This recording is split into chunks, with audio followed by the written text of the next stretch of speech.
Good afternoon guys, welcome back to my channel. আবার একটা চিনি ব্লগ নিয়ে আমি তোমাদের সামনে চলে এসেছি। যদিও ভিডিওটা অনেক দিন আগের, কারণ এই মেলাটি 22শে সেপ্টেম্বর হয়ে গেছে। মাতা রানীর পুজোর কথা তো তোমাদেরকে বলেছি। বাড়িতে আমার মায়ের বাৎসরিক পুজো 4ঠা অক্টোবর। তো মায়ের পুজোর জিনিস কেনাকাটা বলো, নানা কাজে এখন বিভিন্ন জায়গায় দৌড়াতে হচ্ছে। তো আমি গেছিলাম এমনই একটা কাজে কলেজ স্ট্রিটে একটু শাড়ির ব্যাপারে মায়ের পুজোর কেনাকাটা করতে। তো ওখানে যে ব্রাহ্ম সমাজের বড় মন্দিরটা আছে, মন্দির লাগোয়া খুব সুন্দর করে ছোট্ট পরিসরে একটা মেলার আয়োজন করা হয়েছিল। তো সেই মুহূর্তটাকে একটু লেন্সবন্দি করেছিলাম, আজ তোমাদের সাথে সেটাই শেয়ার করলাম।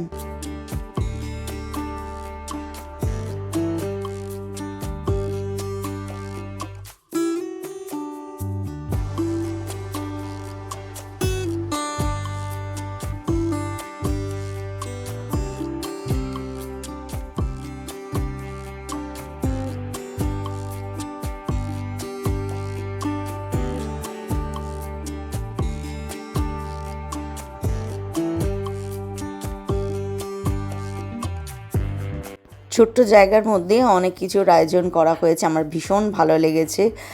নানা রকম ঘুরে ঘুরে দেখছিলাম কত মানুষ তাদের পসরা সাজিয়ে বসেছে।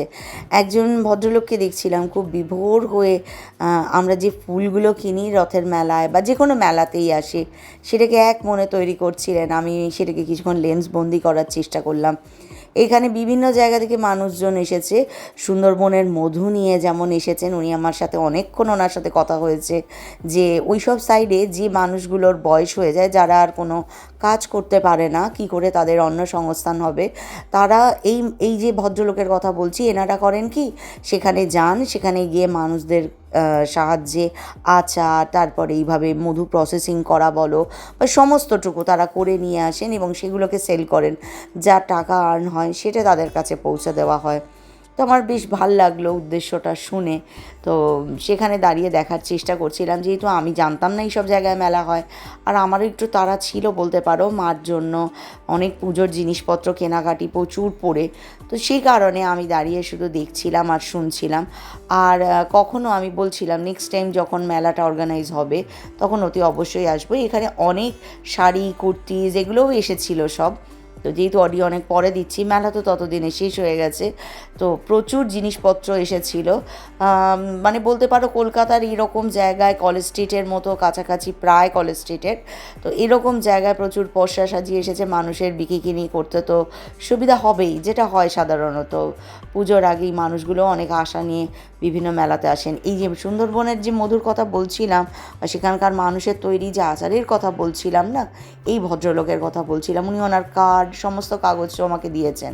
এবং ওখানে কিছু মহিলারা ছিলেন, আরও অনেকে ছিলেন, যারা বিভিন্ন জায়গায় এরা বিভিন্ন জায়গায় বেড়াতে যাওয়ার ব্যাপারটা অর্গানাইজ করে। প্রচুর কার্ড এবং প্রচুর রিকোয়েস্ট। আমার একটা খুব ভালো লেগেছে, ঝাড়গ্রামের একটা ট্যুর ব্যাপারে দেখছিলাম, ওদের সাথেও কথা বললাম। এখন নিজেও জানি না কখন যাওয়া হবে, যেহেতু মেয়ের পড়াশোনা নিয়ে ভীষণ ব্যস্ত, টিউশনের অত বেশি ছুটি নেই। বুঝতেই পারছো, ক্লাস 11।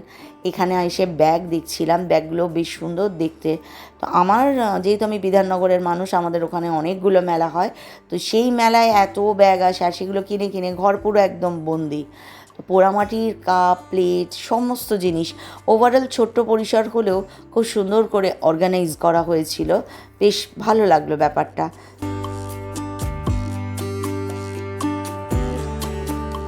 আর এই যে স্টলটা দেখছো না, এখানে এই যে ছবিগুলো যেটা দেখছো বা এখানে কানের টানের যা পাওয়া যায়, সবটুকু মাছের আঁশ দিয়ে তৈরি করা হয়েছে।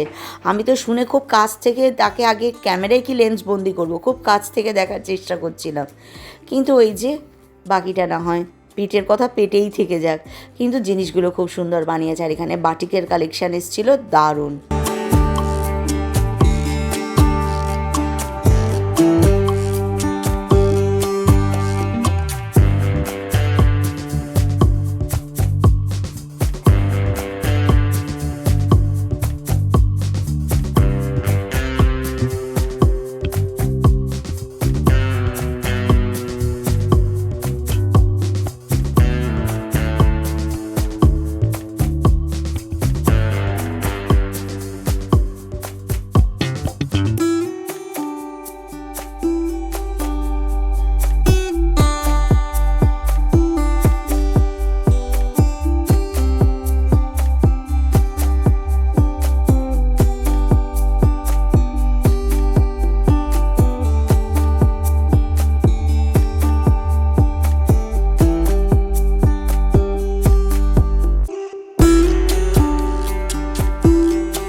তারপর দেখো চলে এসেছিলাম মায়ের পুজোয় একজোড়া শাঁখাপলা আমি দিই, আবার নিজেও একজোড়া শাঁখাপলা আমি পরি।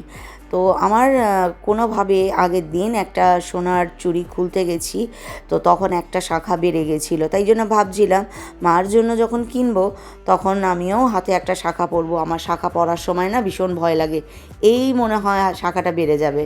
বেড়ে যাওয়া, আমরা হিন্দু সধবাই ও স্ত্রীরা বেড়ে যাওয়া বলি, বেড়ে যাওয়া মানে হচ্ছে কিন্তু ভেঙে যাওয়াকে বলে আর কি।